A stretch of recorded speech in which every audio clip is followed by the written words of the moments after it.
Symbolism and imagery in literature. Hello everyone, today we will talk about symbolism and imagery in literature. Let's get going. A symbol in literature can be an idea, thought, a person, plant, animal, event, action, etc. Symbols symbolize not only literal meanings, but also non-literal meanings. Symbols also vary from culture to culture. Writers use different symbols in their content. For example, clock in advertisements symbolizes importance of time. A tree symbolizes shelter and security. A leaf symbolizes nurture, youth and stability. Red roses mean beauty and love. Green color symbolizes nature. Silver symbolizes peace, sincerity, joy and innocence. White dove symbolizes peace. Leaf symbolizes nurture, youth and stability. Maple tree symbolizes promise, livelihood and balance. Blood symbolizes death, anger, and fear. Black color symbolizes evil. White color symbolizes purity. The use of symbols to create a clear picture or make readers visualize something well is called symbolism in English literature. It is a literary device. It will help you in understanding a lot of things like role of characters, feelings of characters, reasons for certain events, etc. I will give some examples of symbolism from literature. The title of the famous play script The Valley of Fear by Arthur Conan Doyle symbolizes a place where there is terror or fear. People are afraid of the gangsters. Similarly, titles of poems also symbolize a lot of things. How can one forget Shakespeare's use of symbolism in Macbeth? One of the symbolic strands in the play is the theme of murder. The light images symbolize good things, whereas dark images symbolize evil. The contrast of both images symbolize the struggle between them. Stars, hide your fires. Let not light see my black and deep desires. Marks Macbeth's progress towards the murder of Duncan. In the Elizabethan world, a picture of the king was associated with the sun. A sunset, then, represented the king's death. Here are some famous examples of symbolism in well-known movies: Parasite, Oscar award-winning film. The Batman film, The Dark Knight, 2008.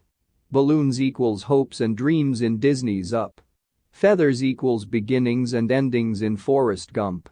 Yellow brick road equals street paved with gold in The Wizard of Oz. Coin toss equals fate, chance, free will in No Country for Old Men. Fog equals confusion and the unknown in Apocalypse Now. Cat equals home and belonging in Breakfast at Tiffany's. Doors equals separation and transition in The Godfather. Deer equals prey and vulnerability in Get Out. White cowboy hat equals hero in classic westerns. Mockingbird equals innocence in To Kill a Mockingbird. Symbolism in advertising.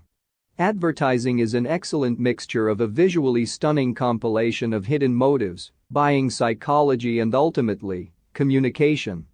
The primary purpose of this is to attract people and for keeping them lined up about the product and finally establishing brand loyalty.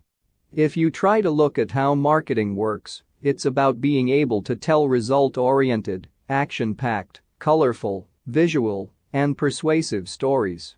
This is the main reason why advertising is considered as one of the most intimidating yet intimate and delicate industry. Number 1. The like button. Social media has been a powerful tool for communication and spreading awareness. Several groups that have specific advocacies air out issues and concerns to motivate people to act and help in a particular cause. Under thought and heart-provoking images, the slogan, "Be a volunteer. Change a life," is written. In the pictures, you'll notice an overwhelming amount of thumbs, making the like symbol. In this generation, earning likes seems more of a necessity rather than being an authentic human being. With these advertising stints, the like symbol rendered to be useless and helpless, as it is in the real world. Instead, the actual action is needed to help people with their adversities that needs attention, not likes. Number 2. Predators living in your smartphone. It has been noted that several dangers are lurking behind the entertaining, bright, and enticing world of smartphones and the internet. Parents all over the world are baffled about the idea of how their children can be a target of a crime. Little did they know that these predators are prying on their children on their phones. In this image, you'll notice a hand reaching out on a kid's behind. Since children spend all their time toying with their phones, social media apps, and games, it is crucial for parents to monitor their activities.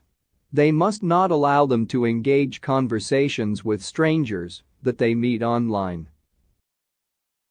Number 3. A strong punch. Fistfights are known to be the earliest form of violence recorded in mankind. Until now, seeing a man bringing his fists to bout is an indication that violent things will occur. In an advertisement printed by Ecovia, a fist slamming into the man's face can be seen. The fist is adorned with a tattoo of a pickup truck, slamming to the face of a man with a red car painted on his face. This is a resemblance to the violence one driver brings to another person when he drinks and drives. Number 4. The Horrifying Shark. Along with the popular franchise of the Jaws shark-infested movies, the printed ads released by World Wildlife Fund start a shark's fin above the water, with a slogan reading, "Horrifying." On the next page, the shark's fin, visibly gone, read, "More horrifying." Every species in this world accounts for the thriving ecosystem all people enjoy. Without it, the Earth faces the inevitable race to extinction. Number 5. Turn of a page. Trees are known to be the main component for the production of paper. A magazine in China pointed out the devastating result of paper production to trees and wildlife in its entirety.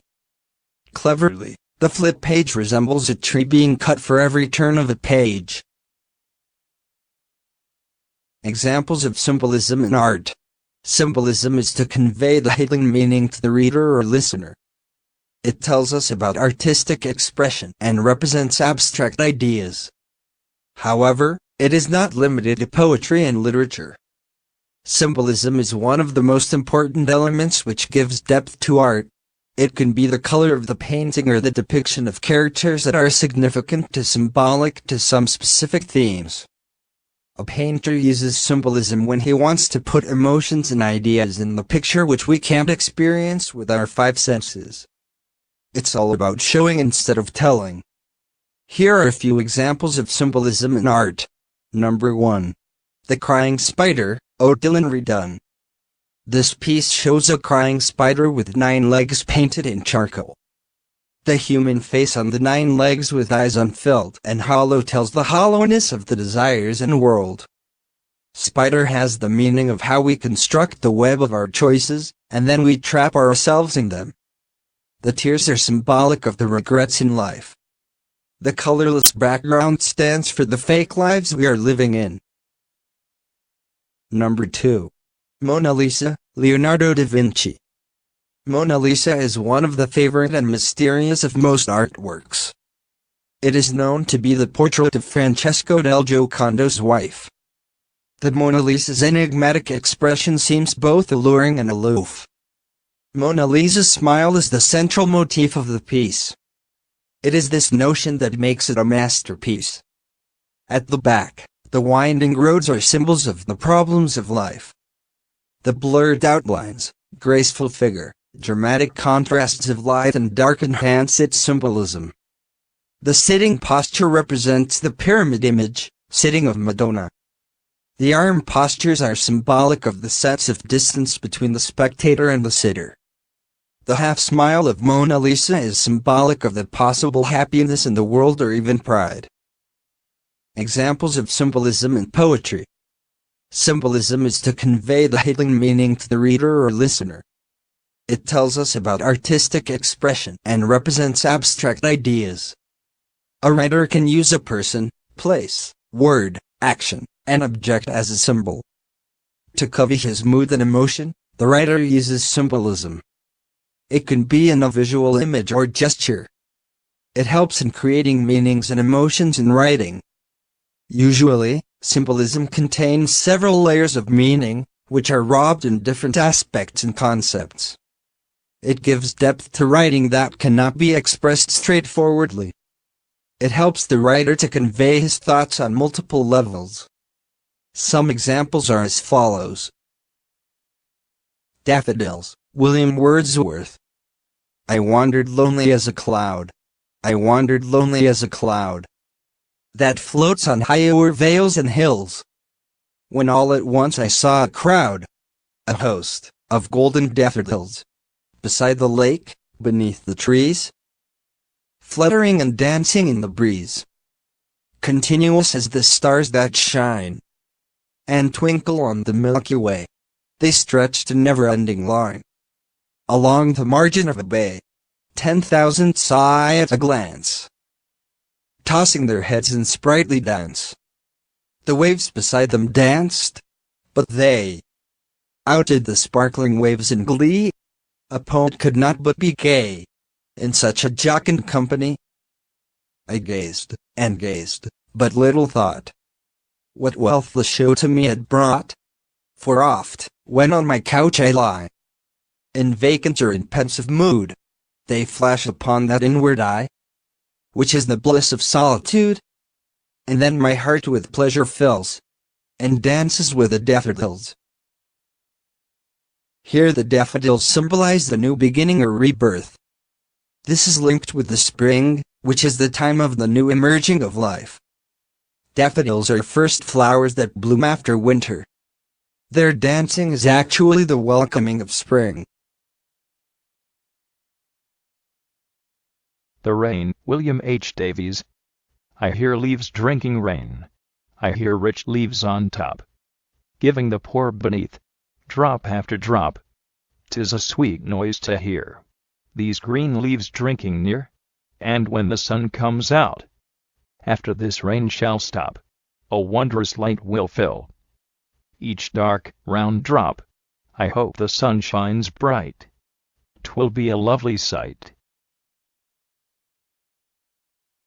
In this poem, the poet uses rain as a symbol to show the class difference in society. As the rain falls on leaves, the upper one gets more benefit from it, so is the high class of society.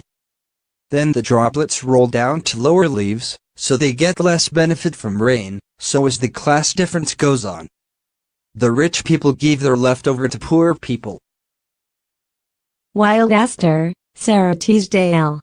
In the spring I asked the daisies if his word were true, and the clever, clear-eyed daisies always knew. Now the fields are brown and barren. Bitter autumn blows, and of all the stupid asters, not one knows. In this poem, the poet talks about the age and season in parallel. Spring and daisies here are used as a symbol for youth, the time of blooming and happiness when everything around you looks beautiful.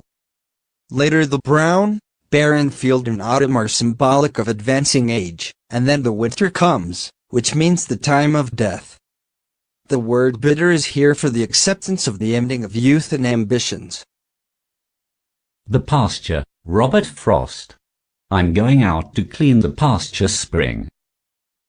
I'll only stop to rake the leaves away, and wait to watch the water clear. I may. I shouldn't it be gone long. You come too. I'm going out to fetch the little calf that's standing by the mother. It's so young, it totters when she licks it with her tongue. I shouldn't it be gone long. You come too. Here, the pasture symbolizes the world. To clean the pasture spring means to purify oneself from sin. Leaves are used here as sins that lie inside the heart. Wait to watch the water clean means to wait until the heart clears from sins.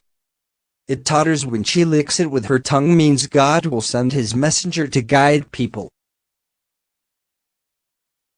Because I Could Not Stop for Death. By Emily Dickinson. Because I could not stop for death, he kindly stopped for me. the carriage held but just ourselves and immortality. We slowly drove, he knew no haste, and I had put away my labor and my leisure too. For his civility, we passed the school, where children strove. At recess, in the ring, we passed the fields of gazing grain. We passed the setting sun, or rather, he passed us. The dews drew quivering and chill, for only gossamer, my gown, my tippet, only tulle. We paused before a house that seemed a swelling of the ground. The roof was scarcely visible, the cornice, in the ground. Since then, 'tis centuries, and yet feels shorter than the day I first surmised the horses' heads were toward eternity. Because I could not stop for death. By Emily Dickinson. Because I could not stop for death. He kindly stopped for me. The carriage held but just ourselves and immortality. We slowly drove, he knew no haste, and I had put away my labor and my leisure too. For his civility, we passed the school, where children strove.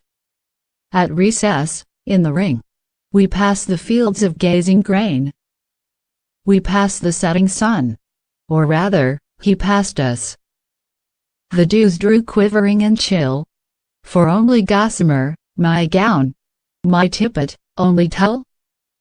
We paused before a house that seemed a swelling of the ground. The roof was scarcely visible, the cornice, in the ground. Since then, 'tis centuries, and yet feels shorter than the day I first surmised the horses' heads were toward eternity.